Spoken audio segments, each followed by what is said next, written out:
Voici l'état d'une cacaoyère après le passage des chenilles Achaeacatocaloides, de son nom scientifique. Nous sommes au PK14 dans les environs de Hermakono, sous-préfecture de Divo. Là, une autre plantation de cacao d'un producteur du village de Kondiebouman, dans la sous-préfecture de Morokro, département de Tiessalé. Le mâle est moins prononcé. Singularité de la chenille, elle est phytophage, c'est-à-dire elle se nourrit des végétaux. Elle commence par les jeunes feuilles. Et ce qui est aussi vraiment frappant, c'est qu'elle n'épargne rien. Toutes les cultures qu'elle trouve dans le champ, elle bouffe les feuilles. Laissons le soin aux jeunes cacaoculteurs du PK14 de nous expliquer le processus d'attaque de la chenille. Quand ils commencent à bouffer les feuilles, bon, ils ont des chenilles qui viennent un peu les bêtes noires comme ça. Voilà les déchets qui sont là. Ils commencent à bouffer de l'en haut jusqu'en bas. Donc on rentre dans le champ, c'est comme il y a des gouttes de pluie qui sont dans le champ, ça fait bec. Bon, au bout d'une semaine, vraiment, ils ont commencé à bouffer le champ. Même ici, il y a même un petit. Si vous arrivez au milieu du champ là-bas, non, vraiment, c'est la domination. Il n'y a plus de feu même sur les cacaoyers. Mamelle de l'économie ivoirienne, une interrogation s'impose d'entre deux jeux. Quel peut être l'impact de cette attaque sur la production nationale ? Les zones atteintes sont véritablement très faibles. On parle de 15 000 hectares. Nous avons plus de 2 millions d'hectares de cacaoyers en Côte d'Ivoire. On produit plus de 1 700 000 tonnes. Donc on peut être rassuré. Mais nous restons vigilants. C'est extrêmement important pour nous. Pour cette vigilance, le Conseil du café cacao a déployé des moyens à la dimension de la nature du cacao, l'or brun de la Côte d'Ivoire. Le ministère nous a indiqué les produits phyto nécessaires et nous avons commandé donc la quantité suffisante que nous avons répartie dans tous les foyers qui sont apparus. À partir de là, nos agents sur le terrain ont mobilisé tous les applicateurs de produits phyto que nous avons équipés, à qui nous assurons aussi la prestation donc, des applications sur le terrain. Donc les traitements ont commencé sur le terrain avec les applicateurs dans chaque zone. Aujourd'hui, nous sommes à plus de 360 applicateurs sur le terrain. Donc, qui font le traitement donc, des cacaoyers. Nous avons sensibilisé tous les producteurs, nous avons lancé des messages radio dans toutes les radios locales avec qui nous sommes partenaires. Et il y a un suivi quotidien qui est fait avec nos partenaires de l'ANADER, du ministère, du CNRA. Mais au fait, d'où vient ce mal ? C'est des chenilles qui existent dans la nature avec le changement climatique, donc un déséquilibre de l'écosystème. Parce que naturellement, c'est des insectes chenilles qui sont contrôlés par d'autres insectes qui peuvent être des piqueurs qui donc s'attaquent à ces chenilles-là. Et aussi par des oiseaux, par d'autres organismes vivants.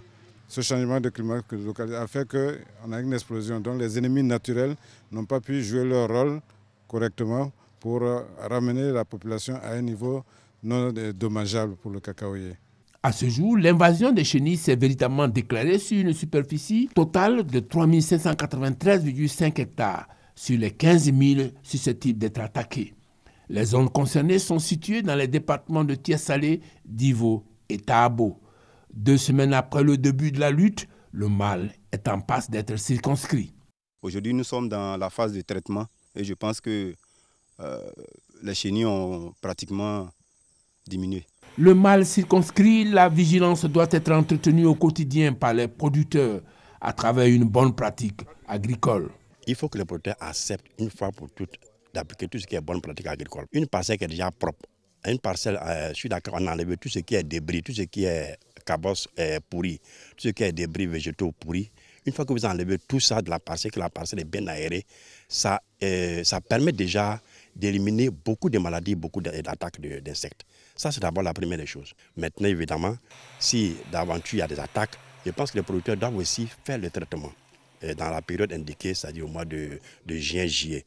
Ça va réduire considérablement, bien sûr, les attaques de tous ces ennemis de cacaoyers. Coût de l'investissement pour l'éradication du mal, plus de 300 millions de francs CFA affectés à l'acquisition des insecticides et au traitement des vergers. Le Bureau ivoirien du droit d'auteur, Burida, met à jour son calendrier de répartition des droits d'auteur. Pour le mois de juillet, plus de 114 millions de francs CFA des droits télé et radio sont à distribuer à 869 sociétaires. Sur ce montant, près de 90 millions de francs CFA ont été répartis. Les écrivains Maurice Bandama, Isaïe Biton Koulibaly, Assalfo du groupe Magic System, Annick Assemian et Rose-Marie Guiraud ont reçu leur chèque au cours d'une cérémonie au Burida.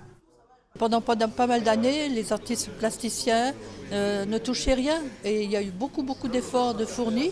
Toute l'équipe du Burida a énormément travaillé, je les salue beaucoup. C'est tout un ensemble de personnes qui sont conscientisées par le problème et puis je souhaite que ça continue. Le ministre Maurice Bandama profite de l'occasion pour exhorter les hommes politiques candidats aux différents postes électifs et qui utilisent les artistes dans les meetings à s'acquitter de leurs droits au Burida. Les hommes politiques en campagne qui exploitent les œuvres des artistes ne payent pas leurs droits. Sans doute, par méconnaissance des mécanismes, nous les sensibilisons et nous voulons que ces artistes puissent vivre mieux. Bientôt, ce sont les élections législatives. Après, ce seront les élections municipales et régionales. Chacun des candidats qui exploite de la musique doit s'acquitter des droits de ses auteurs. Cette répartition est la 8e du genre que le Burida effectue au cours de cette année 2016. Promouvoir l'oralité en Côte d'Ivoire. Tel est l'objectif de l'Association internationale culturelle des amateurs et défenseurs des genres littéraires dans le monde ADADGOM.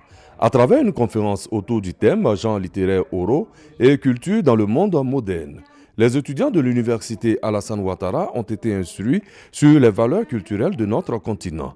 À tour de rôle, 4 conférenciers ont exposé sur les principaux genres littéraires oraux que sont le proverbe, la chanson, le conte et l'épopée.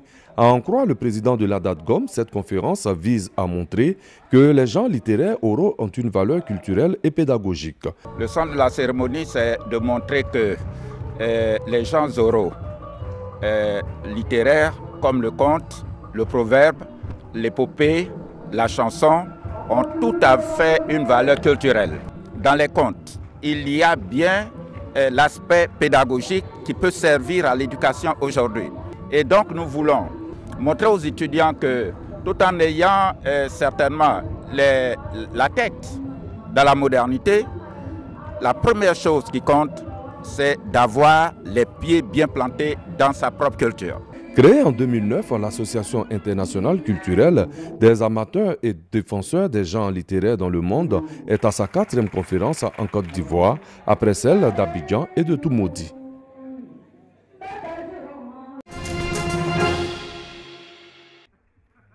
Tanou Sakassou, dans la commune de Bouaké, après le passage de l'incendie au centre artisanal des potières du village. Le fonds de développement touristique vient de le reconstruire avec 3 bâtiments flambant neufs. Un atelier de conception et de modélage d'argile rentrant dans la fabrication d'objets. Une salle d'exposition avec étagères et des armoires d'une capacité d'accueil de plus de 300 personnes, plus bureaux et un four. La population est ivre de joie. Maintenant que tout est rétabli, on espère qu'on va atteindre notre vitesse de croisière. Le ministre du Tourisme, Roger Kakou, et les autorités locales y ont effectué le déplacement pour l'inauguration.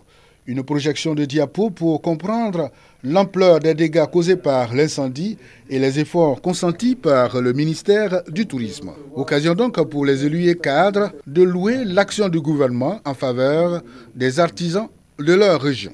Pour le ministre du Tourisme, Roger Kakou, le secteur touristique est en progression avec une contribution de 4,8% au PIB national. Cependant, indique le ministre, les efforts doivent se poursuivre afin que ce secteur devienne un véritable pourvoyeur d'emplois. L'une de mes ambitions fortes, booster le tourisme interne. Aujourd'hui, Tanou Sakassou a bénéficié du concours du FDT, du Fonds de développement touristique. Demain, ce sera au tour de la région du Poro d'être appuyé. Et il en sera ainsi dans toutes les régions selon les moyens dont nous disposerons. Coupure du ruban et visite guidée des nouveaux bâtiments ont ponctué la cérémonie.